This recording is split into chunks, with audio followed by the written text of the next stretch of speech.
Hi everybody. Hi, can I just ask you first of all just to put a plus in the chat if you can hear me okay? Just to check that you've all got sound, you can all hear me. If you could put a plus in the chat just to let me know, that'd be great.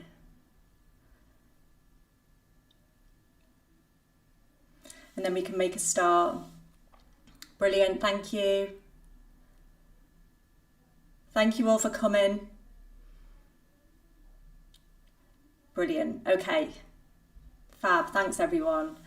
So the point of our session today is to go over some A-level biology with you. We're going to go through the mechanism of breathing, but also just a little bit more about the respiratory system, your lungs, all the different parts that they contain, and how we breathe in and out, as well as some of the maths that might come up with this particular topic.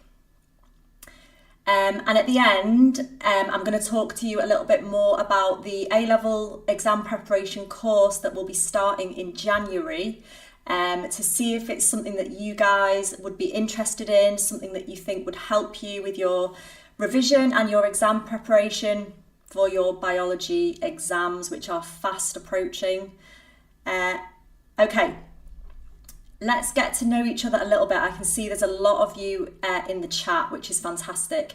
If you want to type in the chat where you're from, maybe even what other subjects you're doing for A-level, so I can kind of see what subjects we've got, who's doing other science subjects, who's doing maths, whereabouts you're from in the country, so we can get to know each other a little bit.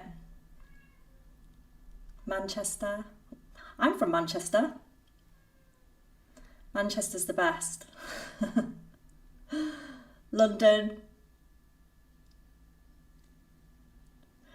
Brilliant, thank you. Birmingham, yeah. Oh yeah, biology, sociology. I did sociology as well. Chemistry. The Wirral. Do I know you, Alfie? That's where I live. Madrid, wow. Biology, chemistry and maths. It's a good combination of subjects. Good combo, they all work together really well, don't they? Okay, let me tell you a little bit about me whilst you're typing into the chat.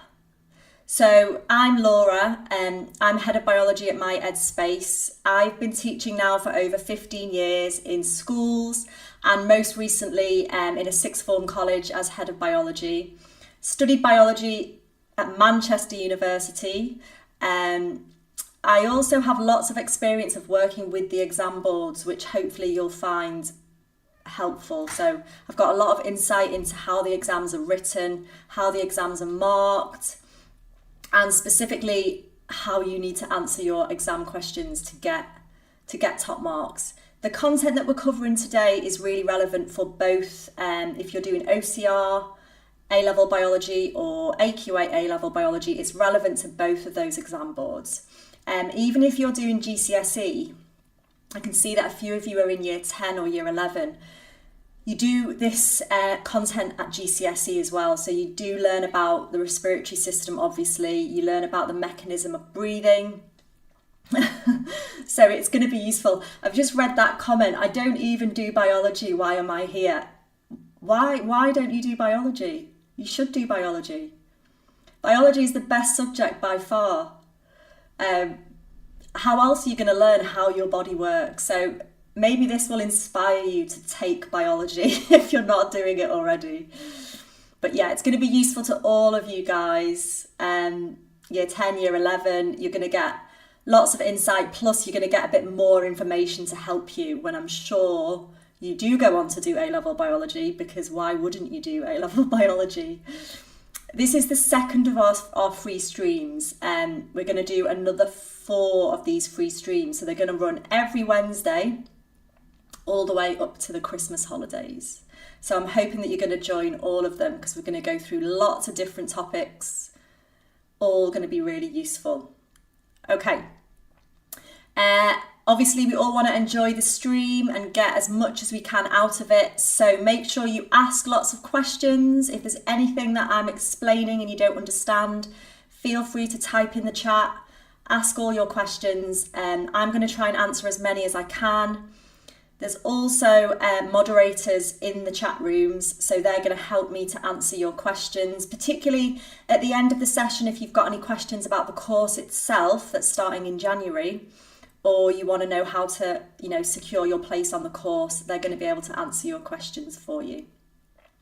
I did a biology degree at uni. I actually started off doing biochemistry, but then switched and just did straight biology, because doing biology, I found that I could pick exactly what topics I wanted to cover, so I could pick the most interesting ones, which is what I did. Lots of genetics, lots of human anatomy, lots of human biology. Okay, should we get started? So we're going to start with the content for today's lesson, which is all about breathing and the respiratory system. So here on the screen now, we've got the respiratory system, which you should all be able to label. Even if you're just doing GCSE, you should be able to label your respiratory system. I'm just going to move me out of the way just for a second, just so I can. I'm just going to hide myself. Okay, I'm still here. I'm just going to hide myself just so you can see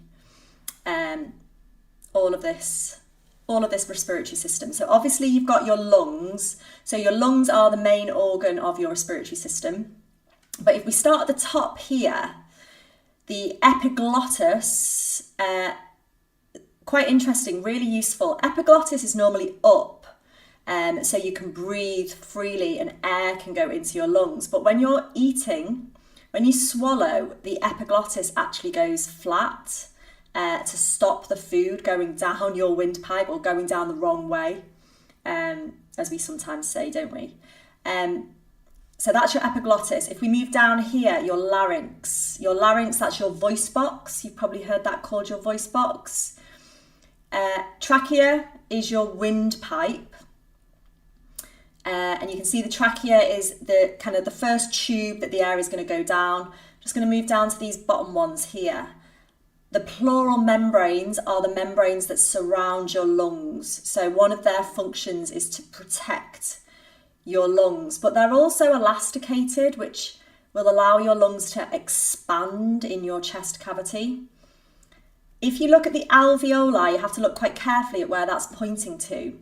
That's one of the air sacs. So you've got millions of these alveoli or air sacs in your lungs. They're like the little things that look like broccoli or little trees in your lungs. They've got huge surface area.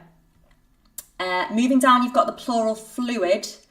Pleural fluid is what's in between the pleural membranes, and it just keeps them nice and lubricated, reduces any friction that would obviously be a problem. The bronchioles, I'm sure you've all heard of those. They're the tiny little branches, which you can see in the left lung here. Tiny little branches that feed into the alveoli. If we go across to the bottom, you've got your diaphragm. Now your diaphragm is this kind of sheet-like muscle. It's a sheet-like muscle that separates your thorax or your chest cavity, where your lungs sit, separates that from your abdomen, where you'll find like your stomach, your liver, your intestines, all of that stuff. I'm just going to put my face back on your screen so I can see you all, you can see me. So that's the diaphragm. If we go over here, we've got one of the lungs. Obviously, you've got two lungs. This is the right lung. You've got to think about the diagram as being in your body. So what looks like the left on paper is actually your right lung. Moving up here, you've got ribs. So you can just see the kind of cut ends of the ribs there. Obviously, they would go all the way across the front of the lungs to help protect them. And then you've got your two bronchi. So you've got your right bronchus that will extend into this lung and your left bronchus that is going into the left lung. Let's just trace it through. So if you imagine the air coming into your lungs, it's going to come in through the nose and mouth. It's going to go down your trachea, and then it's going to go into your bronchi, into your right bronchus, your left bronchus. It's going to go into your bronchioles, which are the finer tubes, and then finally it's going to reach your air sacs or your alveoli. So that's the dead end, or the cul-de-sac, if you like, the little broccolis of which you have millions in your lungs. Let's just think a little bit more about some detail then. I'm sure you already know the answer to this question. Why are trachea, bronchi and the larger bronchioles contain cartilage? If you know the answer to that question, can you type it into the chat for me? If you're not sure, just have a think. Cartilage is really, really strong, but it is still flexible. So have a think as to why these tubes in particular would need rings of cartilage. If you could type your answers into the chat so I know that you're all paying attention, that would be great. So we've got a few different answers. Yeah, I like that one, Freya. And that one, Jessica. Yeah, so it's mainly to stop the tubes from collapsing, provide support, make sure the air can get through. Exactly. You don't want these tubes to collapse, because if these tubes collapse, you're not going to get any air into your lungs, so you're going to suffocate. So it does provide support, stops the tubes from collapsing. But they're still flexible, so they can still flex a little bit when that air moves through. I'm just going to draw on. There's no alveoli on here. You're gonna laugh at me now because, you know, not the best. But here are my alveoli, like that. You'll remember from GCSE that alveoli have this kind of folded structure. So they have a huge surface area. That's the key term, isn't it? Big surface area. Can anyone tell me what happens in the alveoli? If you can type that into the chat. What is the function of the air sacs? What is the function of the alveoli? And why do they need such a big surface area? So that's the next question. So they look like little broccolis with folded walls. And there are millions of them, by the way. So huge surface area in total. Getting loads of right answers. Gas exchange.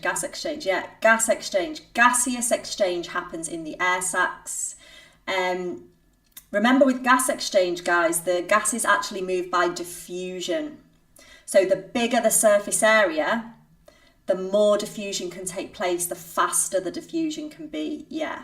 So someone there, Jack, explained it really well. You've got oxygen diffusing from the air into the blood, and then at the same time you've got carbon dioxide diffusing from the blood back into the air so you can exhale it. Good. So that's why they've got this folded structure, this large surface area, to increase the rate of diffusion, to increase the rate of gas exchange. Excellent. Okay. Just a brief overview then, if we were asked the function of the lungs. Obviously our lungs are for breathing, which at A level we tend to call ventilation. It's just the same thing, okay? To ventilate our lungs or to breathe. The reason we need to breathe, I'm sure you're all aware, to get oxygen in, to remove the waste carbon dioxide.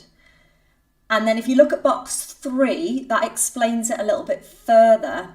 So we need oxygen to come in because we need oxygen for aerobic respiration that uses oxygen. And we produce carbon dioxide in that same process. And carbon dioxide is a waste product. We need to get rid of it. So breathing allows us to exhale that carbon dioxide as well as bringing in the oxygen that we need for respiration.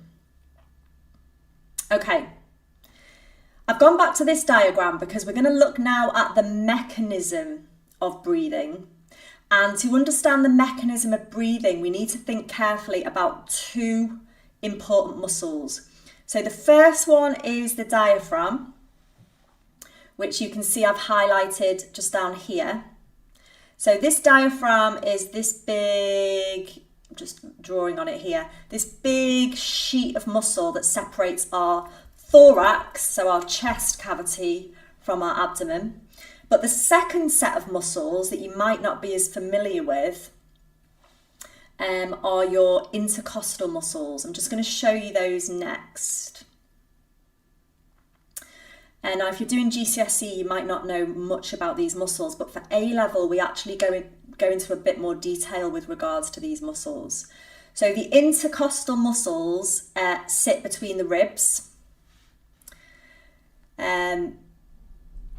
If you have a look on the diagram, you can see the ribs, and in between them, you can see the intercostal muscles, okay? But there are actually two sets of intercostal muscles. So we've got the internal intercostal muscles, which are inside, and the external intercostal muscles, which sit on the outside, okay? Makes sense, easy to remember. Internal here on the inside, just close to the sternum. You know the sternum, which is the bone that protects your heart. So that's the internal, and then on the outside of the ribs, you've got the external intercostal muscles. Now, when we're describing the mechanism of breathing, the most difficult bit, and the bit that students get confused about, is whether they're talking about the internal or the external intercostal muscles. So we're going to look at that now and make sure that we're all clear exactly on what muscle is doing what. Okay. Let's have a look at breathing in.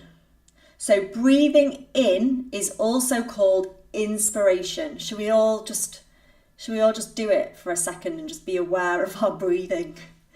It does help, honestly, when you're in the exam, if you get a question about breathing, just take a bit of quiet time to breathe in and out, and you'll be able to figure out what is happening. If you all take a really deep breath in,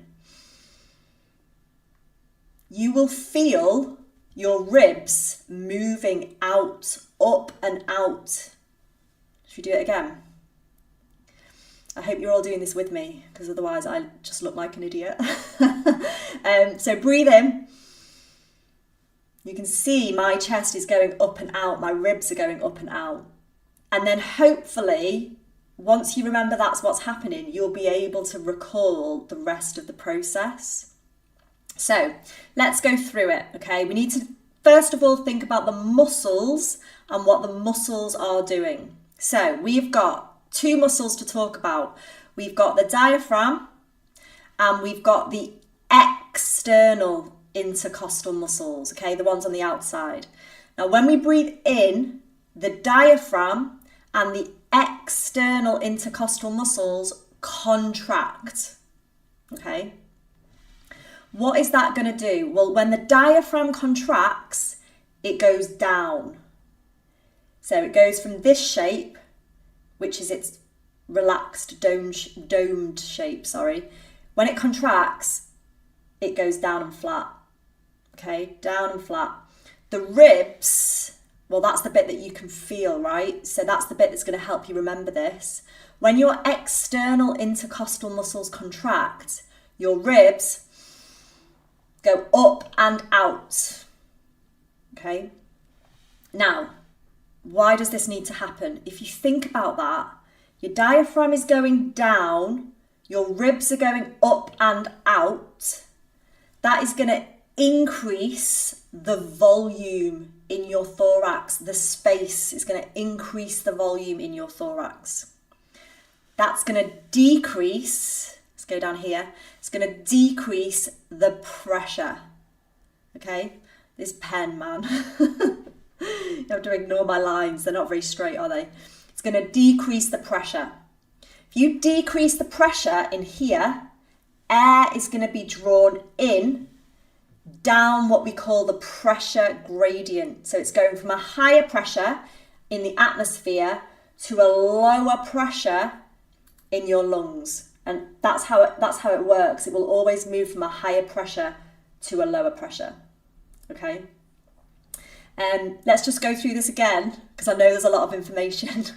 So you're going to say diaphragm contracts, external intercostal muscles contract. Everything contracts here, yeah? So the diaphragm flattens, the ribs move up and out. Now you can picture that, right? You've now got a bigger volume in your thorax. You've got more space, bigger volume, decrease in pressure. So air will move in down that pressure gradient. Now this process is an active process. Muscle contraction is active. It requires energy. It requires ATP for you A-level students. ATP provides the energy. We get that energy from respiration. Just something else that I've remembered, which may help or it may not. You may just laugh at me. Something that I say to my students. If you get confused over volume and pressure, the way I think about it, I still think about it like this. Bigger volume, lower pressure. So what I say to my students is, imagine you're all in a big hall, like a big hall in college or a big hall in school. You've got a big space. There's loads of students in there, but because there's so much space, you don't feel any pressure. You've got loads of room. You're not banging into each other. You're not banging into the walls.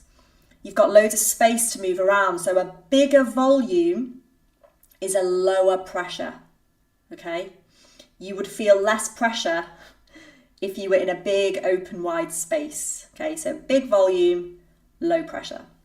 Let's look at the next one because I can explain that again the opposite way around. So this is breathing out, which is expiration, right? It's the opposite. Everything's the opposite. So it's almost like if you just learn one story, you know the other story already. Just seen a question there. What does below atmospheric pressure means? It means exactly that. Basically, the pressure in your lungs is lower than the pressure outside, lower than the air pressure in the atmosphere, so air moves in. So let's think about this one. Everything is opposite, yeah? So now we've got the diaphragm and the external intercostal muscles relaxing. So same muscles as before, but they're relaxing, okay? So the diaphragm is going to move up. It's going to go back to that domed shape. The ribs, instead of moving up and out, they're going to go down and in. Now, picture that happening in your own thorax, in your own chest cavity. Your diaphragm goes up, your ribs come down and in. What's that going to do to the volume? It's going to decrease it. You're going to have a lower volume in your chest cavity. Lower volume means an increase in pressure. Now let's go back to my analogy. Don't know whether you think it's good or not. You can tell me in the chat if you think it's a good analogy. But think about a load of students in a tiny little room. Okay, that's like a load of students in a small volume. How are you going to feel? You're going to feel pressure. You're going to be banging into each other. You're going to be banging into the walls. You're going to get really stressed. You're going to feel loads of pressure. So a decrease in volume, like a decrease in space in your chest, is going to increase the pressure, okay? Now the pressure is going to go above atmospheric pressure, which just means the pressure in here is higher than the pressure out here. So air is going to move out because it will move down the pressure gradient, which means from a high pressure inside your chest, inside your lungs, to a lower pressure in the atmosphere. So the air is going to be forced out. Okay. This is year 12. Year 12. And also you do it at GCSE, just maybe not in quite as much detail. No one commented on my analogy. Does that help you in any way? Can you picture yourself in a big open space, big volume, low pressure? Picture yourself in a small space, all crammed in, like think about 100 students crammed into one classroom. Smaller volume, higher pressure. No one's commented on it. I think that's a really good analogy. I picture that in my head when I'm teaching this. Because some students, particularly if you don't do, you don't do physics or chemistry and you're not really sure about volume and pressure. I think, yeah, big volume, low pressure, small volume, high pressure. Okay, some of you finding that helpful. This process, by the way, is passive because this, remember, is your muscles relaxing. Muscles relaxing does not require energy. So this is a passive process because your diaphragm, external intercostal muscles are relaxing. That is a passive process. It's only the contraction of muscle that requires energy. Okay. Right. One more thing to add, because you might get a question like this, which is basically, what if though you want to exhale with force? So we're not talking just resting breaths anymore. What if you want to blow up a balloon, or you want to blow out a candle, and you will know that you can exhale with a greater force? That's called forced expiration, okay? Forced expiration. And I suppose this is the bit where this is A level now. You don't cover this at GCSE. Let's see what the difference is. So this is, remember, if you're blowing up a balloon or you're blowing out a candle, we now call it forced expiration. Now, as we said before, the diaphragm was relaxing and the external intercostal muscles are relaxing. But this is the first time we've mentioned the internal intercostal muscles, isn't it? We've got the internal intercostal muscles contracting, okay? Which is the first time we've mentioned those. Now this is just for forced expiration. So the diaphragm is still relaxing, the external intercostal muscles are still relaxing, but the internal intercostal muscles come into play and they contract. Now what this will cause is your ribs to move down and in more. They will move further down and further in. Think about what that means for the volume in here. The volume is going to get even smaller. The pressure is going to get even higher. This is now like you've got 100 students and you've shoved them all in a broom cupboard. They're going to feel pressure, high pressure, okay? Because the volume in the chest cavity has gotten even smaller. Now, that will force more air out because the pressure is higher in here. You're going to force more air out down the pressure gradient, okay? I feel like I should recap at this point. Just make sure, we are going to try some questions later, but just make sure when you're talking about the mechanism of breathing, make sure you talk about everything we've been through today. So the intercostal muscles, the diaphragm. What's the diaphragm doing? What are the ribs doing? What's happened to the volume? And what's happened to the pressure? If you go through that pattern, make sure you've mentioned all of those things, you will definitely get all the marks, okay? As long as you get them the right way round. You got to get it the right way round for breathing in and breathing out as well, haven't you? Okay, guys, this is where, well, I don't know how you can do this in the chat. You can have a go. You need to be able to label this. So my first question is, can you label the respiratory system? If you maybe go from top to bottom, you can type your labels into the chat. Even if you just remember the names of them, if you type them into the chat, I will then write them onto the screen as you type them. And make sure they go in the right places, but you should be able to name these structures, these key structures. So I've got one already. Someone's already typed in this one. So I'm going to put that one up here. And then if you kind of type down, so you've got that one, perfect. Okay, we've got this one. Someone's typed this one into the chat. Trachea or windpipe. Yeah, trachea is the long pipe. Okay, brilliant. You're doing them in the right order as well. Let's just go back down here. So someone's put this one in. What else have we got? Seeing what else you've got. Is any ones that are missing? If you could put the ones that are missing. The broccoli things, Jack. Okay, the broccoli things or the air sacs are here. Oh yeah, there we go. Yeah, we've got the scientific term, which is the alveoli. Okay, we're still missing a few. Okay, good, we've got this one. Just go down here, which is the diaphragm. It's a bit of a weird one to spell this, isn't it? I think of it like diaphragm, and then you'll spell it properly. Intercostal muscles, they're not actually shown on this diagram, but they are in between the ribs. So the intercostal muscles would be in between the ribs. Ribs are over here, intercostal muscles are in between. Yeah, we've got the lung. Larynx, someone's just come in with, yeah, we missed that one out before. That's the larynx, which is your voice box, how you make your sounds. Right, the ones that we've forgotten. So I think someone's just put that in actually, which is good.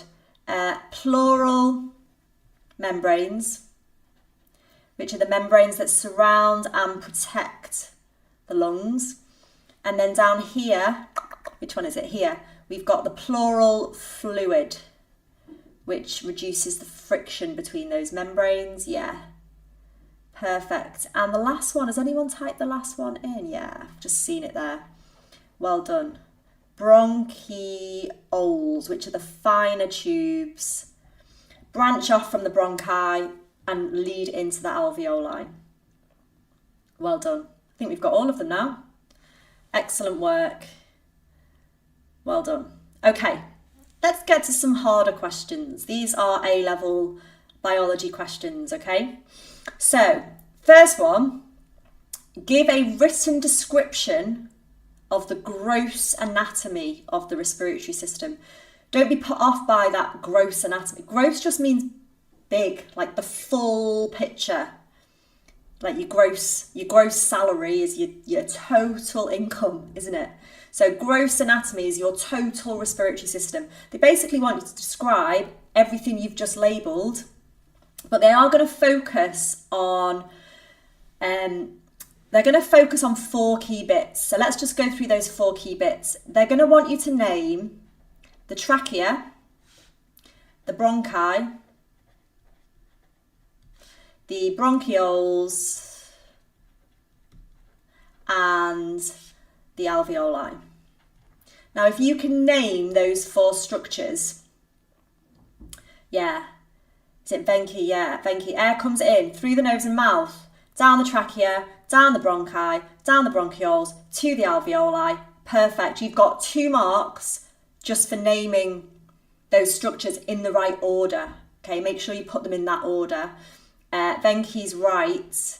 The air goes down the trachea, down the bronchi, into the bronchioles, and then to the alveoli. Now, to get the other 2 marks, you have to give me something about the the properties, the features. So can anyone remember what we said about the trachea, the bronchi, and the larger bronchioles? Can anyone type into the chat? Can you remember what they have in their walls and what the purpose of that is? Because you can get an extra mark for that, basically. If you can remember what is in the walls of the trachea and the bronchi, you can get an extra mark for that. If anyone can remember, just type it in. I'm sure you can.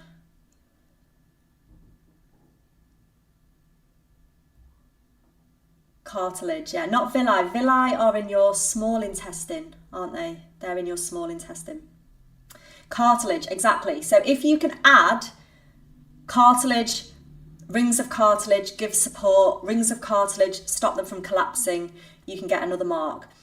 Just want to go back to Venki's comment as well. I was going to say, Venki, that's how you could get a 4th mark if you give a feature of the alveoli. So remember the alveoli, I kind of drew them like this, didn't I? Bit rubbish, but there you go. If you get a 4th mark by saying things like, they've got a big surface area, large surface area for gas exchange, large surface area for faster diffusion, so more oxygen can get into the blood, more carbon dioxide can get out of the blood.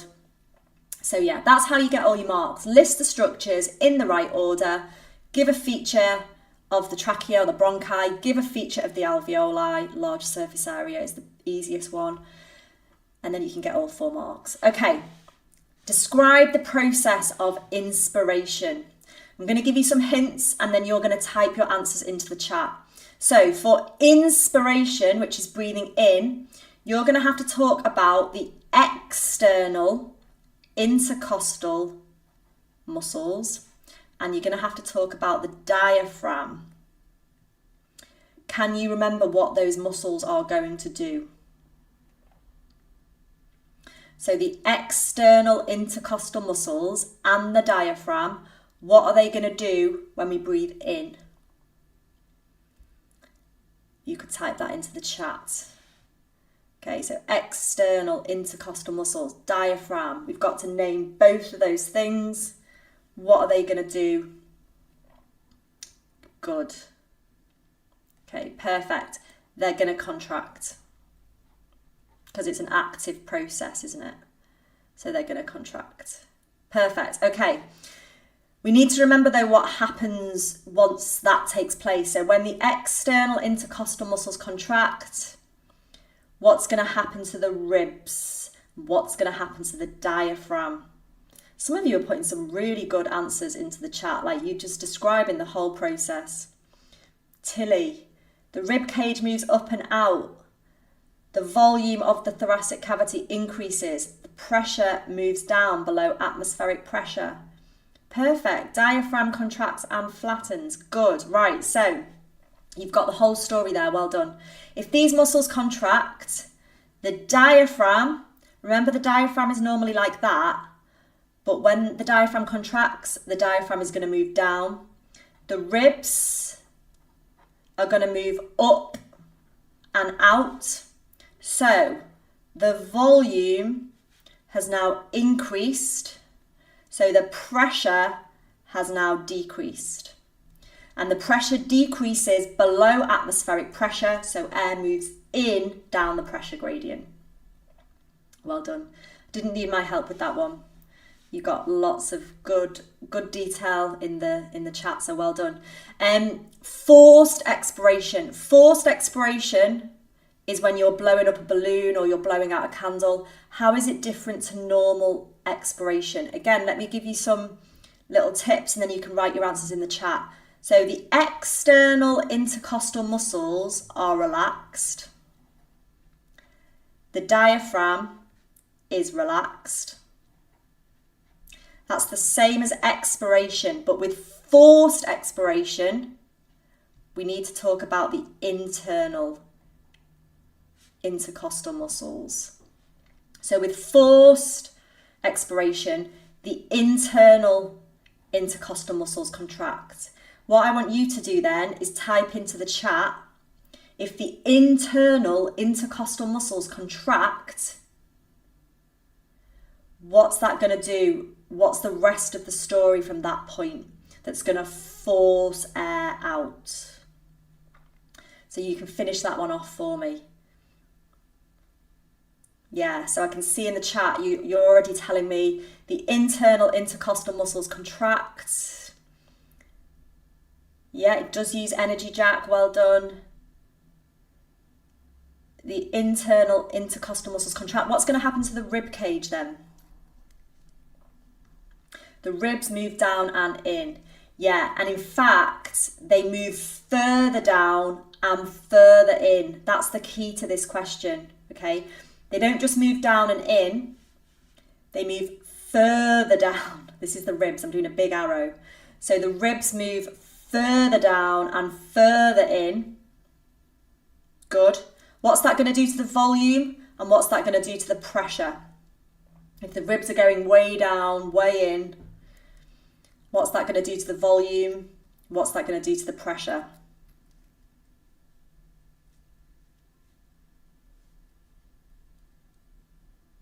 And remember, the focus here is on more. They're moving further down, further in. So the volume's going to get even, the pressure's going to get even. Just trying to read some of you. Yeah. The volume in the thorax becomes even smaller. The pressure increases even higher. Well done. Decrease the volume. Yeah, even more. Increase the pressure even more than just normal expiration. Good. So more air is going to move out down the pressure gradient. Okay. Let's have a think about question 4. Now, this is kind of linking together this topic with another topic. I suppose it's kind of linking it with respiration and exercise as well.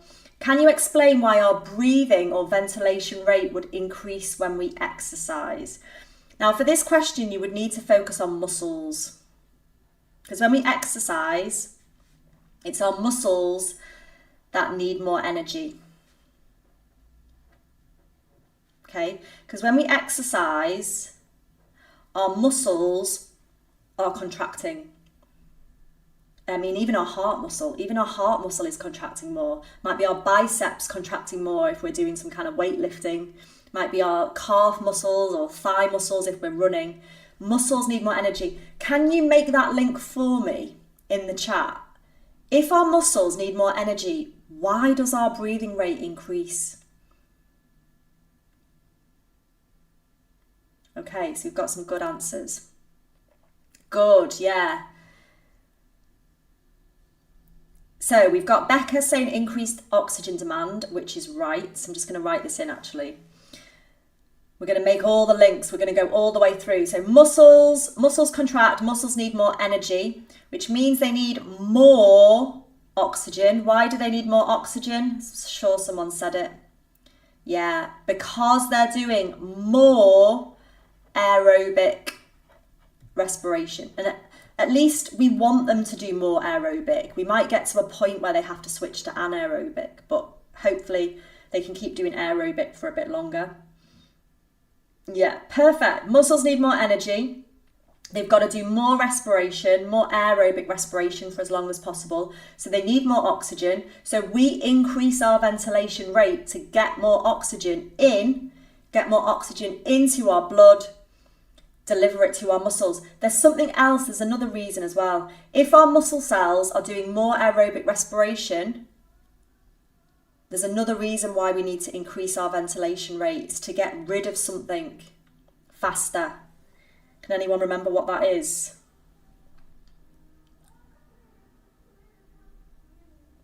So they need more oxygen. So obviously we breathe faster to take in more oxygen. But there's something else going on. There's another reason we need to breathe faster. Just having a look, see if anyone's already said it. Yeah, perfect. Remove more CO2, exactly. We're going to have made more CO2. So we need to think about that as well. We need to get rid of that CO2. We don't want it to build up.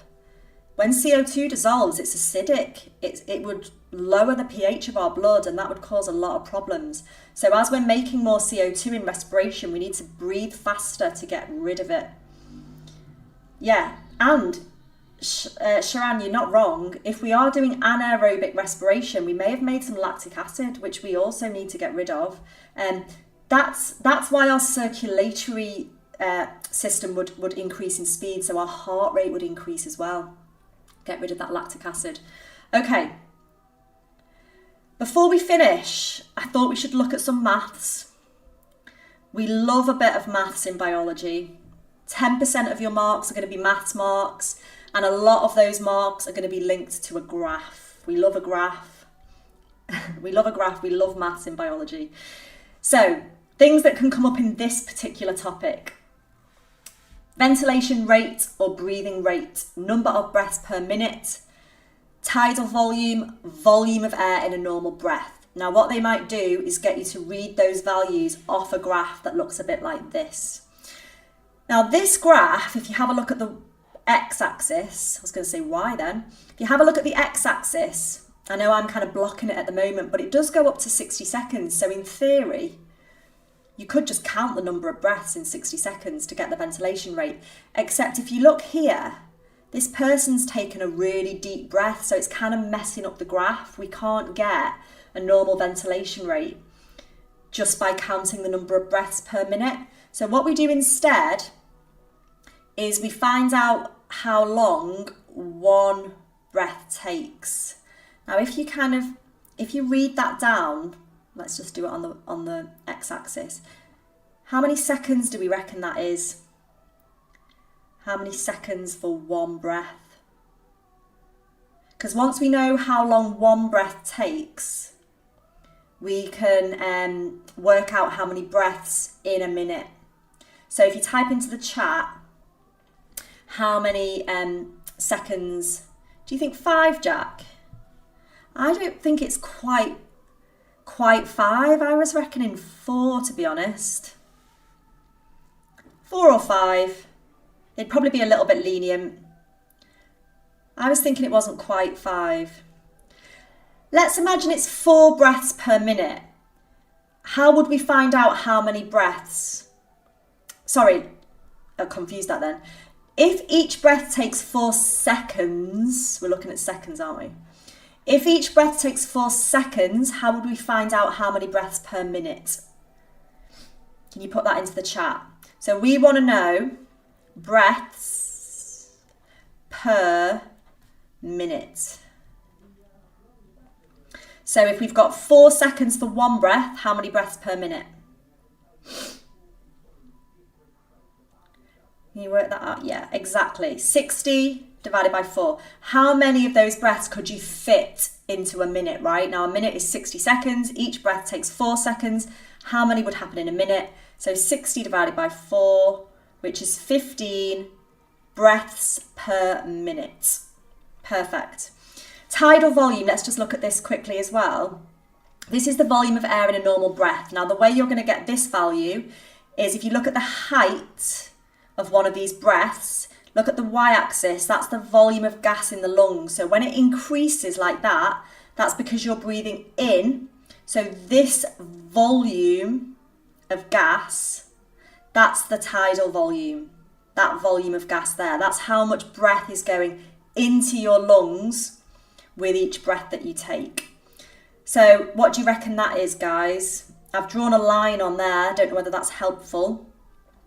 What volume do you think is in one breath? Because that is your tidal volume, the volume of air in one breath. So you can type that in if you think you can read that out. I know this graph's kind of doesn't have like the grid lines, but you can still pretty much work it out. Yeah, Becca, I love that you've given me the units, because so many students forget to put the units. Even though they're told here, like they're told what the units are.